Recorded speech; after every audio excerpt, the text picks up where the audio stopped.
দেখো, সবসময় ভেটকি মাছ আমাদের বাড়িতে থাকে না, আর সবার পক্ষে সবসময় ভেটকি মাছ কিনে এনে ফিশ ফ্রাই খাওয়াটাও সম্ভব হয় না। আজকে আমি তোমাদের দেখাবো কিভাবে রুই কিংবা কাতলা মাছের পেটি দিয়েও ফিশ ফ্রাই বানানো যায়। কারণ সবসময় ভেটকি মাছ থাকে না ঠিকই, তবে ভেটকি মাছ নেই বলে কি ফিশ ফ্রাই খাবো না?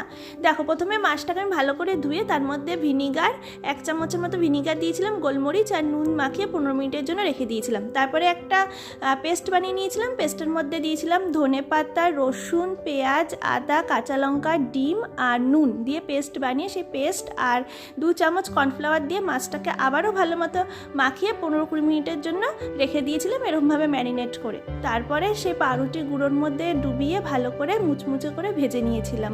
তাহলেই তৈরি হয়ে গেছিলো ফিশ ফ্রাই। হ্যাঁ, মানছি ভেটকি মাছের ফিশ ফ্রাই খাওয়ার সময় কোনো কাঁটা লাগে না, এটা খাওয়ার সময় একটু কাঁটা লাগবে ঠিকই, তবে কিন্তু খেতে ভালো লাগবে। যদি তোমরা স্যালাডের সাথে পরিবেশন করো হেব্বি লাগবে খেতে, কথা দিচ্ছি, তোমরাও বানিয়ে খেও।